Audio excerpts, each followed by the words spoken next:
guys, welcome to today's Big Brother 19 updates and spoilers. Our house guest of the day is Rod Heffern. Rod, thank you so much for your support. You're awesome and we are so grateful. And if you guys want to be house guest of the day, check out our Patreon link in the info box below. Alright, so let's talk about what was happening yesterday, because boy was it crazy. There was a lot of drama stirred up on Twitter and Reddit, which I still don't know how to use, and all those places. What's that other?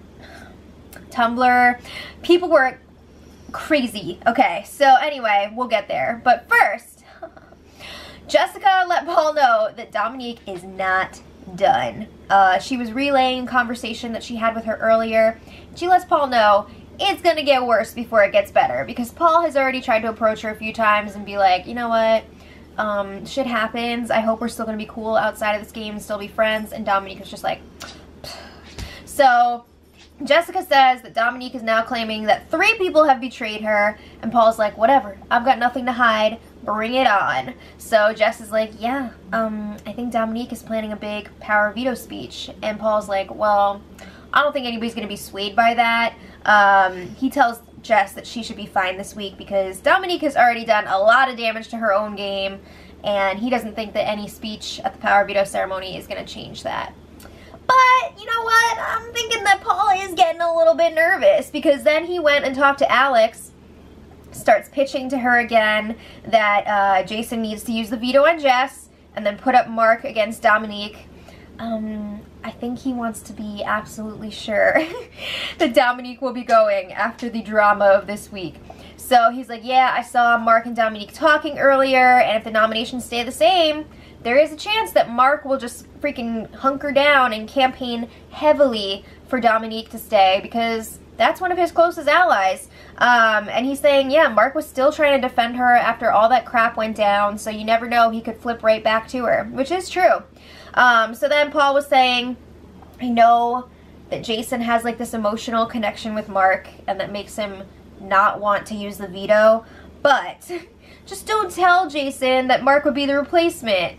Just tell him that you have a plan, and don't mention who it is, and then have Jason use the veto and put up Mark. I don't think that's gonna work. I think he's gonna want to hear your name, okay?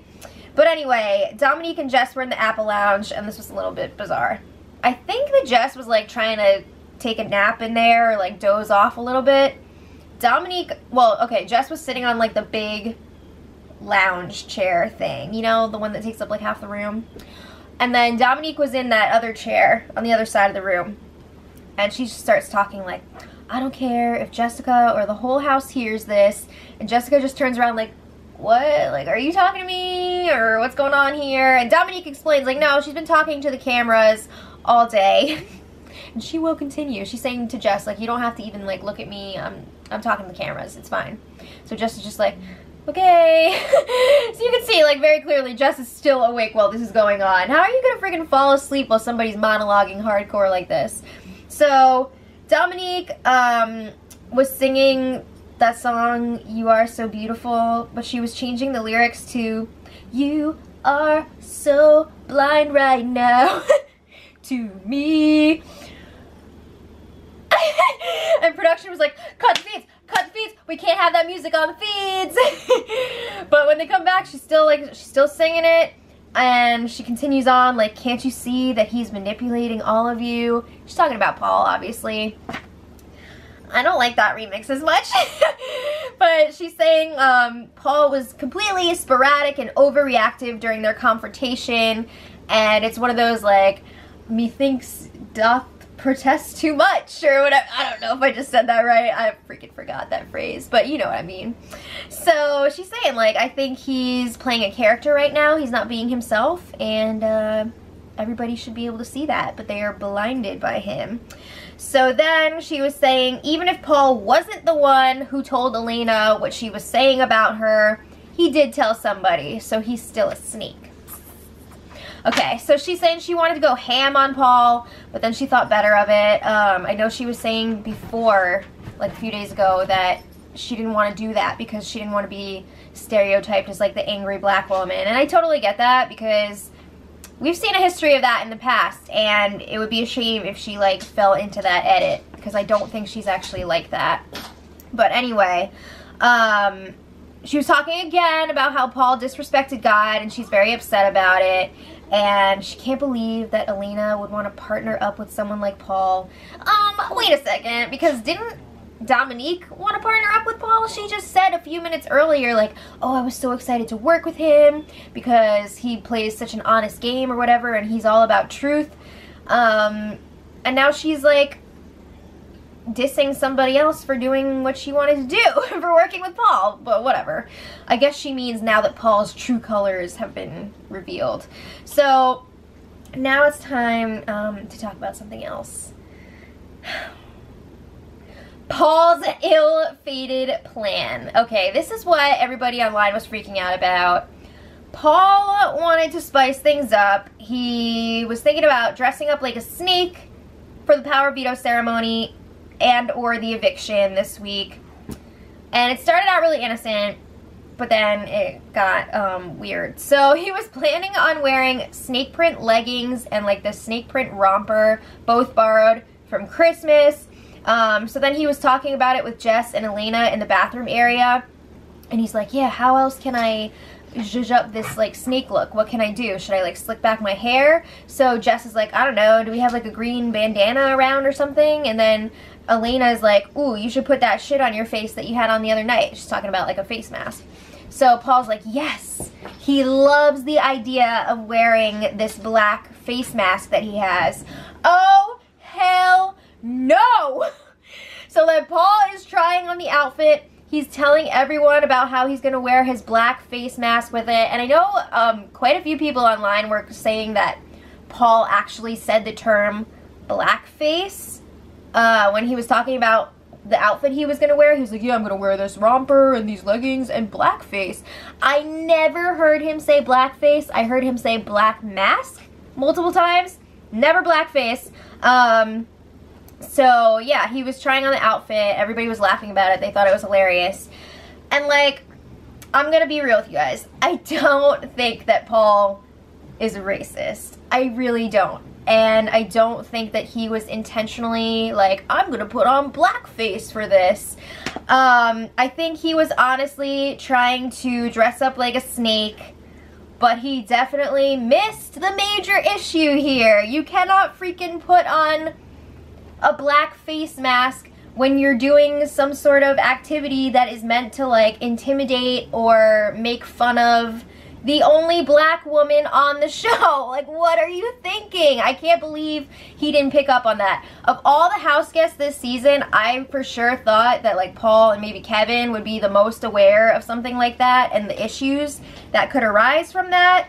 But he seemed to miss that. And I can't believe that nobody else picked up on that either. Nobody said anything like, dude, I don't think you should do that. That's not a good idea. That's really insensitive and it can be taken the wrong way.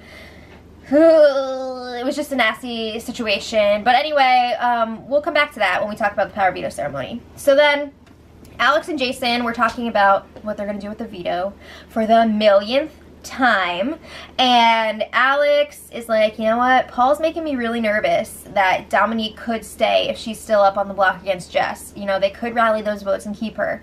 So she mentions maybe using Kevin as a pawn. No! So she's like, you know, this could be a good way to suss out too, like who's throwing these hinky votes out there, because if he's up on the block and there aren't any hinky votes, maybe he was one of the people that did it, right? And then she's like, you know what, I don't know if it's such a good idea right now because Kevin seems like the type that would hold a grudge. Yeah, I think so. And she doesn't want to blow that up right now. So then she's like, okay, I think it would be a good idea to put up Mark because, again, they feel like they can still kind of figure out the votes here. They're worried that if Mark is not up on the block next to Dominique, that he'll vote to keep her. So they're like, look, if we put up Mark, he can't vote to save Dominique, and if there is a hinky vote this week, we'll know that it's Kevin. Yes, but also no, because what if somebody else just decides, I'm gonna frame Kevin, and they vote for Dominique to stay, right? So, I mean, sorry. I see what they're saying there, but it's not like a foolproof plan. So anyway, there was another pool tournament last night, and it erupted into a baby powder fight. It was mostly between Jess and Ramsey's, and it was actually really funny. Kevin running away was just freaking amazing. He was like, Ramses, stay the F away from me, I'm wearing a purple shirt. It was just so funny the way he was running away. Oh my god. He really did not want baby powder on that purple shirt. But I have a question for you guys. I know obviously baby powder is used on babies, like after you change them and you put it on like their butts or whatever. But what use is there for adults? Like, I don't understand why they have so much freaking baby powder. Like, I honestly don't know. What do people use baby powder for? Like, leave it in the comments if you know. It just seems like gross and unnecessary. I don't know. Maybe there's a good use for it. Who knows? But anyway, while all that was happening, Dominique was still talking to the cameras in the Apple Lounge. She freaking camped out in there yesterday. She's telling her life story in there. Moving on. At one point last night, Kevin was by the hammock with Mark and Elena, and he lets them know Dominique asked me to interview her and the other nominee on the Wednesday night Big Brother After Dark show. It was going to be her last show, and she wanted Kevin to do the interviews. So Kevin's like, what the frig do I do? You know, what if he goes through with this and he's just talking about like non-game related things, and then she like goes off on another tangent, and all of a sudden she has another platform to spew all of her stuff. So he doesn't know what to do. Paul comes over and Paul's just like, no way. So he's telling Kevin, like, if you want to tell her yes for now and then cancel at the last minute, or like if you're going to do this interview and it's just for the cameras, because like nobody's going to want to sit there. They're all saying they don't want to go. I'd want to go, but they're all saying they don't want to go. So something tells me this Big Brother After Dark show will not be happening on Wednesday, but I would love to see it. I hope it does happen. All right, so then today, Alex and Jason, more veto deliberation. But this is like the last one pretty much before the veto ceremony, because it's coming up. So Jason's like, you know what? I don't want to use the veto this week. Mark promised me that he's going to vote out Dominique, and he feels like he can trust Mark. So he doesn't want to, you know, rock the boat right now and put Mark up on the block when they're in a good place. So then Jason is showing some concern about Paul, which is pretty interesting and like a breath of fresh air. So he's like, yeah, everybody's assuming that Paul's going to make it really far. And Alex is like, yeah, because he's the only vet. And Jason is just like, yeah, shouldn't that tell us, like, he should go soon? You know, why are we just going to let him go to the end? So Alex says, well, he can't even be evicted until next week, so whatever. Okay, it's going to be interesting to see what happens once Paul's immunity is gone, right? Are people still going to be worshiping him and following him around, or is somebody going to step up and be like, whoa, this guy's got to go? So then Jason says again he doesn't want to use the veto, and if Mark lies and flips his vote, Jason says he'll win the HOH and put him up. We'll see. So Alex is like, all right, fine, sounds good. And then she's like, what are you going to tell Paul? And Jason's like, I'm not telling him effing shit. You know, what is he, our freaking parent? Why do we have to tell him what we're going to do? So then Jason says he's worried that she's putting way too much trust in Paul. I agree. And Alex is like, oh, come on. Paul is not going to lie to us in front of America. That would go against his whole friendship thing. Oh my god! I really want to root for Alex, and sometimes she sounds like she has such a great grasp on the game. But then she says stuff like that, and you think he cares? Come on. No. Alright, so anyway, it was time for the power veto ceremony, and Jason did not use the POV, which means that Jess and Dominique are still up on the block. One of them will maybe be leaving on Thursday. You never know. You know, there is the halting hex, and there is also going to be the battle back at the end of this week. But anyway, Dominique called out Paul and Elena in her speech. I'm not sure if she also mentioned Christmas, but definitely Paul and Elena, saying like they're working together, Paul's a snake, blah, blah, blah. And Paul did wear the snake outfit with the leggings and the romper, but not the face mask. I don't know if he just like came to his senses, or if maybe possibly the diary room was like, hey, don't do that. But he did draw like this little diamond pattern on his face. You know Big Brother was like, woo! Because that would have been a disaster if he actually went through with it. It would have been really bad. And it would have been like I would have felt awful for Dominique if she actually had to, like, go through that. That would have been disgusting. But anyway, he did hiss at Dominique with his little snake act after the ceremony was over. Whatever. Okay, so a bunch of house guests were getting food in the kitchen after the feeds came back. Dominique walks by Alex and she's like, I hope you protect yourself, because if they come after me, they're definitely going to come after you. So then she walks out of there, and like a minute later, Dominique walks back over to the kitchen and she says, Elena, if you want to have a conversation with me, you can. And Elena's like, nah, I'm good. I'm fine, really. So Dominique's like, okay, well, nobody came to me to have a conversation and the door's open. That's false. Like, yes, the door's open, but multiple people have tried to have conversations with her in the past few days, tried to offer her food, whatever, and she just, like, blows them off. So then Christmas is like, yeah, we've been trying to talk to you for 2 days now. And Dominique is like, all right, has anyone tried to have a conversation with me? And Paul's like, yes, I have, multiple times. And Dominique's like, yeah, but I was talking to Elena. What? Okay. So then Christmas says she also asked Dominique to talk. She wanted her to share her side multiple times, and Dominique's like, well, whatever, I made my speech today, it's fine. And then she leaves. Continues to isolate herself. Alright, so then Alex and Jason are up in the HOH room. Oh no, this is not good. She is saying that she's really not feeling Kevin right now. She even says that Kevin is her next target. What the F? Oh, she knows that he lied to their faces about the votes more than once now. And she's also pissed that Kevin is claiming that they made a Final 2 deal or something and like swore on the rosary beads about it. And she's like, we never made that deal. No. So Jason is shook. He's just like, you mean we have to get rid of him before jury? It's like he's his mom is saying that like his friend has to go home or something. Or like you can't hang out with him, and Alex is like, no, but he's gonna have to go at some point. And Jason's like, God, he's so much fun though. He really does not want to get rid of Kevin. So Alex is like, don't be stupid, he's playing you. And Jason's like, it's fine, we just need to get Kevin to calm down, it's gonna be okay. So then Kevin and Jason were walking the yard, and Kevin can feel that things have changed with Alex. They were talking earlier, and he's really weirded out by this conversation he had, because he was asking Alex, like, we're good pretty much till the end, right? Like, we're going to the end together. And she told him, like, yeah, we're good until Final 8.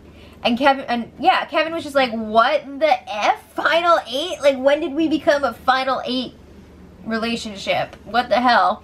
So he's really freaked out about that, and Jason's telling him, you need to relax. I'm gonna smooth things over with Alex. It's all good. Kevin really needs to come clean about those votes and explain himself, because if not, he's gonna be in a lot of trouble. So he's still pushing to Jason that he wants the Final 4 to be the 2 of them, Alex and Paul, but Alex does not seem into it, so I really hope that they're gonna mend things. Oh, I love Kevin so much. Alright, so we are 3 days away from the eviction.